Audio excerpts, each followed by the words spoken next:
Hi, this is Prox Samorgil. I'd like to talk in this short vlog about the options for expats living and working abroad to set up a business after EU Brexit. So we've had a lot of hot air in recent weeks about customs union and how business is going to come to a standstill on either side of the English Channel. And there's a lot of opinions and a lot of oohing and ahhing, but what is actually going to happen? Can agreements be made? What will the earth stop? Well, let's have a look at what the options are today and actually consider them as if Brexit had occurred. Anybody around the world can set up and operate a business in the UK at the moment. They don't have to come from the EU. What the EU has is a common set of negotiated bilateral treaties. So normally when we think of an international bilateral treaty between two countries, it would be, say, between the UK and USA, or it would be between Canada and Australia, or between Germany and Brazil.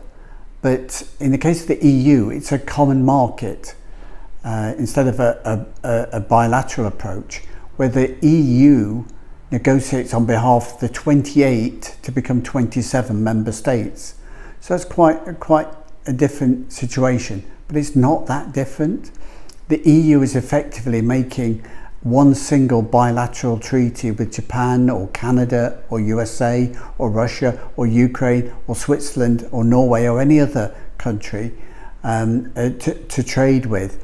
The bilateral treaty, the one treaty that Norway makes with the EU, then serves for all 27 member states. Now, what is the sticking point? Why can't the UK and the EU, who've got the same set of rules and customs agreements in place today, carry on as if nothing happened, and with the same customs union from April 2019, the day after Brexit? Well, simply because of the EU rules. The EU rules do not allow it to negotiate or set up a trade agreement or a customs agreement with the UK before or while it continues to remain a member. So Article 50 is triggered. The UK will leave the EU after that date, and then the EU, under its own rules, can negotiate a new bilateral agreement between the UK and the EU, which will include the 27 member states of the EU. But the sticking point for the EU, with its rules-based EU Commission, is that it must honour the four freedoms, it must honour its set of rules, and therefore it can't technically negotiate with the UK until the UK leaves, which we know is not until the 29th of March next year.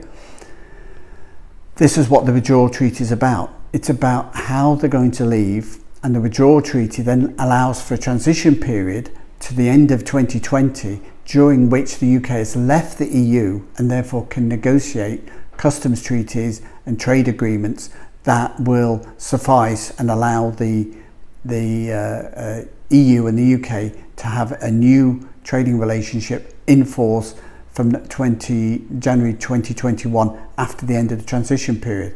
Will that happen? We don't know. If the UK leave the EU without a withdrawal treaty, there's agreements in place which allow the world to go on. Tariffs would change, border inspections may have to take place, and those steps and those arrangements are already being made by the EU. They have to. Under their rules, the UK won't be in the EU from after the 29th of March next year. So they have to prepare for a UK leaving the EU without an agreement.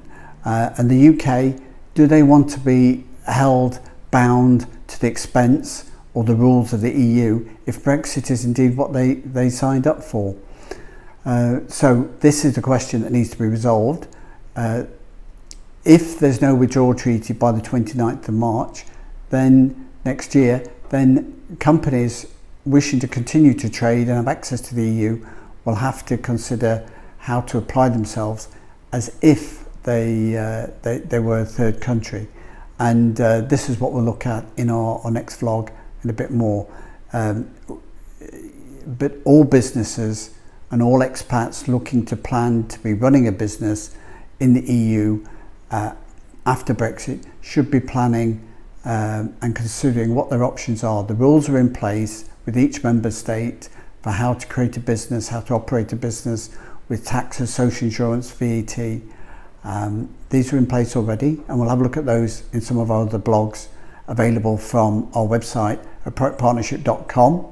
If you go along there, we've produced a guide which you could download how EU Brexit for expats will affect overseas property, pension and business. So go along to our website at productpartnership.com. You'll be able to download a copy. Thanks for watching, and we'll see you next time.